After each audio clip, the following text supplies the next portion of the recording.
Now look at this article. The title of the article reads India's choice between progress and parochialism. Now currently it is in news because Maharashtra has pushed for Marathi as a government official language. Now this has triggered linguistic nationalism. Why? Because the intention behind this particular move is not correct. It leads to separatism, and that is why it is called as linguistic nationalism.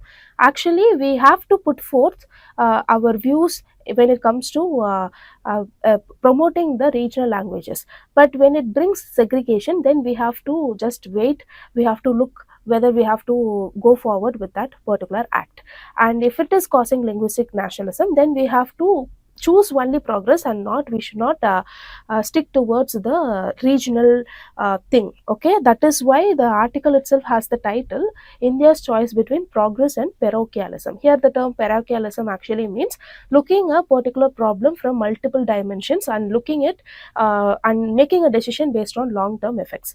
And instead of that, if you are choosing the small term short term gains, then we'll be the loser in the longer run. So from the mains perspective, we shall see about the linguistic policy of our country one by one. So let's start with what is the current trend. So India, when it comes to India, we are using English as a socio-economic equalizer. This is because even after the globalization and a lot of socio-economic growth happened in our country after 1991, LPG reforms, the role of English when it comes to higher education and technology has increased profoundly, because after globalization everything got connected, and every country in every country, even they are imposing the regional language as a thing. Even they started learning for they started getting themselves proficient in English. So that is what the state of English currently, and we have to absolutely balance the regional language as well as English, but we cannot use language as a tool to bring in separatism. So not only separatism but also segregation. This is what the article is talking about. Now moving on, we shall see about role when it comes to socio-economic mobility of English. So first thing is, it brings a lot of economic growth, because we can get access to highly paid job than knowing the regional language. So we actually require regional language. Along with that, if we have English also, we can have better paid positions. Now the second important thing is global connectivity. So there are a lot of on-site opportunities, and if you have to take that particular thing, you have to be proficient in English to have the conversation with their clients. So this brings a lot of diplomacy. This helps businesses as well, and this also helps in travel and tourism.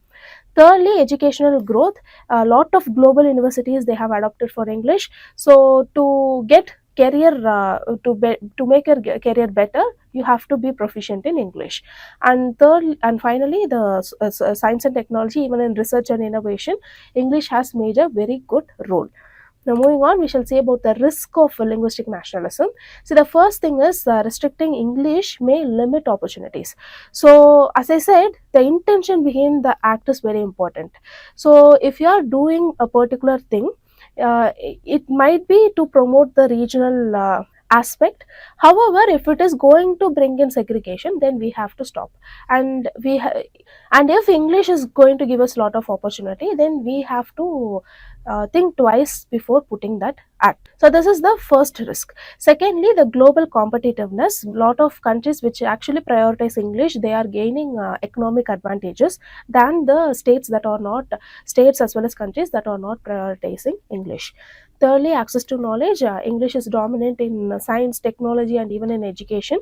And there is a very famous say, I have said it a lot of times: sun never sets in British Empire. This is because around the world, English had all the colonies around the world, and wherever they go, British, they brought they took their language, culture, their education pattern, their administrative pattern to all their colonies. And that is why this phrase, sun never sets in British Empire, has actually emerged. So we can tell that historically also English is everywhere, and it has led to a lot of development in different fields. That is the actual reality, and for that we have to be proficient in English. And a lot of case studies have been mentioned here. For example, China, it has made English as a mandatory thing since 2001. This has boosted international career for their people. And South Korea, TOEFL, the benchmark for education is English. And for Vietnam, the National Foreign Language Project, it actually targets English proficiency. So we also have lot of case studies related to this particular thing. Now we shall see about the constitutional provisions on language in India. See here certain articles has been mentioned. Here very important thing is protection has been given for both linguistic minorities as well as for English. So that is what we have to see when it comes to this constitutional provisions. Now moving on, we shall see about the impacts of NEP 2020 on English education. See, first thing, we have promoted mother tongue. For example, early education in regional language till class 5 to 8, and we have brought in three language formula which emphasizes on Hindi, any particular regional language as well as English. So this is what we call it as three language formula, and we have flexibility in language choices. There is no restriction that this particular language can be taught, no. And finally, skill based learning. For skill based learning also, there is no clear framework for integrating English proficiency. So these are all the impacts of NEP 2020 on English education. So we have to see about what are all the measures that can be taken. So the first thing is we have to bring in early introduction. So English as a second language for primary classes. Secondly, we have to bring in bilingual instructions where we have to combine both English as well as mother tongue in school education, higher education, and in official thing as well. Thirdly, digital learning support. So even in apps like Diksha and other e-learning platforms, English can be integrated. And then for the teacher training, the educators can be equipped with English, and even help them with train them with bilingual teaching skills. And finally, scholarships. We can bring in a lot of financial aid for English education access. Apart from this, we cannot see English as a threat. We have to see it as a tool to equip ourselves, and we have to bring in a lot of balanced approach, and we have to preserve the regional language while also ensuring English proficiency is not let down. And thirdly, we have to focus on strategic policy implementation. We have to focus on accessibility and inclusivity in language education. And finally, we have to strengthen English education, which will enhance India's global competitiveness. So these are all very important facts that you have to remember from this article. Now I have a mains question for you. Let me read out the question.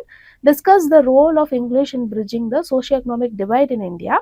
How does the National Education Policy NEP 2020 impact English education? Suggest measures to balance regional language with English proficiency. So it is a 150 word question, and you can write an answer and post it in the comment section so that we can review your answer as well as your peers can review it.